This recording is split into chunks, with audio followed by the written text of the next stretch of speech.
Hello friends, please like and subscribe my channel easy learning. आज का जो हम टॉपिक करने जा रहे हैं वो एरे इन सी है। एरे का क्या मतलब होता है? जब हमें हमारा डेटा कॉन्टीन्यूस मेमोरी लोकेशन में सेव करना है, मतलब लगातार मेमोरी लोकेशन में सेव करना है। वो किसी तरह का भी डेटा हो सकता है, पॉइंट वाला हो सकता है, पॉइंट के बिना हो सकता है, करैक्टर हो सकते हैं, स्ट्रिंग हो सकता है। सो जैसा भी आपको डेटा सेव करना है जिसमें हमें लगातार मेमोरी लोकेशन चाहिए होती हैं, उसके लिए हम एरे यूज़ कर सकते हैं। सो एरे हम कह सकते हैं ग्रुप है रिलेटेड आइटम का जिनका नाम और जिनकी डेटा टाइप और जिनका साइज़ क्या है, सेम है।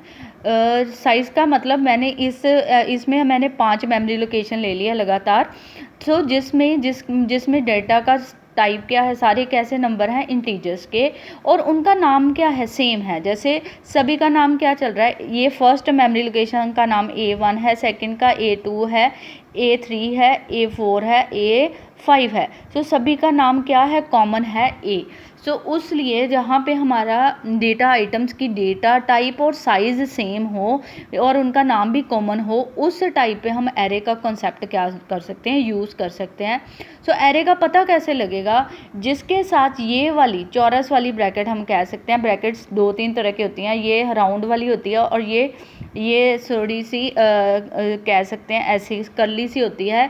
जहाँ पे ये स्क्वायर ब्रैकेट आ जाएगी वो किसकी निशानी है, एरे। सो एरे को डिक्लेयर करने के लिए हमें सबस्क्रिप्ट जो यूज़ करनी पड़ेगी वो this round square bracket use करनी पड़ेगी। उस स्क्वायर ब्रैकेट में हम उसका क्या देंगे, साइज़ देंगे। सो जब हम उसका साइज़ देंगे, इसका मतलब मैंने मेमोरी में 20 आइटम्स की स्पेस ले ली है कॉन्टीन्यूस, जिनका नाम सबका क्या होगा, सैलरी सैलरी सैलरी सैलरी।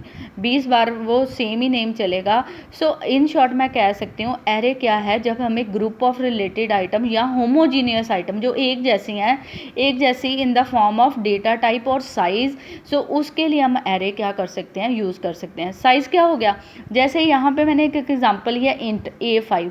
सो इसका मतलब क्या है, सबकी डेटा टाइप क्या है, इंटीजर, उसमें कैसे नंबर सेव होंगे, पॉइंट्स के बिना, और सबका साइज़ क्या होगा, 2 बाइट्स 2 बाइट्स 2 बाइट्स 2 बाइट्स। सो ऐसी कंडीशंस में हम एरेज को क्या कर सकते हैं, यूज़ कर सकते हैं अपना डेटा स्टोर करने के लिए। ये मैंने 3 एग्जांपल लिया है एरे की, जिसमें पहले मैंने डेटा टाइप उसकी इंटीजर ली है जिसमें 5 आइटम सेव हो रही हैं।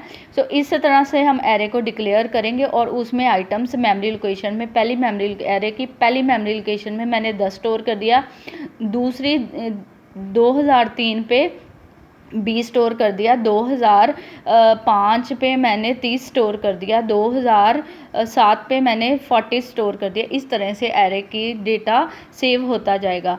सो इसका साइज़ क्या हो गया, 2 बाइट्स। इसी तरह फ्लोट का मैंने साइज़ ले लिया 3। फ्लोट में हम पॉइंट टाइप वैल्यूज़ क्या कर सकते हैं, सेव कर सकते हैं एरेज में। सो थर्ड मेरी डेटा टाइप आ गई है करैक्टर टाइप, जिसमें मैं इस तरह से करैक्टर होते हैं हमारे ABC। सो इस तरह से मैंने पहली लोकेशन पे 1 सेव कर दिया, दूसरी लोकेशन पे B सेव कर दिया, तीसरी लोकेशन पे C सेव कर दिया। सो एरे में क्या है, जितना भी आपका साइज़ होगा उससे एक कम, करैक्टर वाले केस में उससे एक कम वैल्यू देंगे, उसे एक कम वेरिएबल लेंगे, क्योंकि लास्ट में वो क्या सेव करता है ऑटोमेटिकली, नल का मतलब होता है कि ये वाला वर्ड मेरा ख़त्म हो गया है, जो नल से आगे होगा वो नया करैक्टर शुरू हो गया है। सो इस तरह से हम कह सकते हैं, हम एरे को क्या कर सकते हैं, यूज़ कर सकते हैं होमोजीनियस आइटम को डिस्क्राइब करने के लिए। सो इसका सिंटैक्स क्या है, जो भी एरे का आपने नाम रखना है, यूज़र डिफाइंड नेम होता है, कुछ भी आप नाम रख सकते हो। जैसे मैं X10 जो भी नाम रखना है, उसके साथ उसकी क्या आएगी, ब्रैकेट प्लस उसका क्या आ जाएगा, साइज़। तो ये हमारा सिंटैक्स है।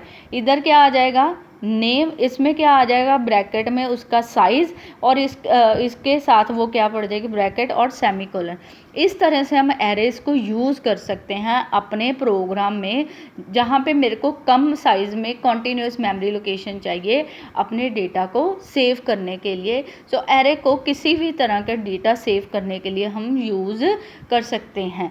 सो ये हमारा एरे की सिर्फ डेफिनेशन थी। So I hope you like and understand the topic. Please like and subscribe my channel Easy Learning for more videos. Thank you very much.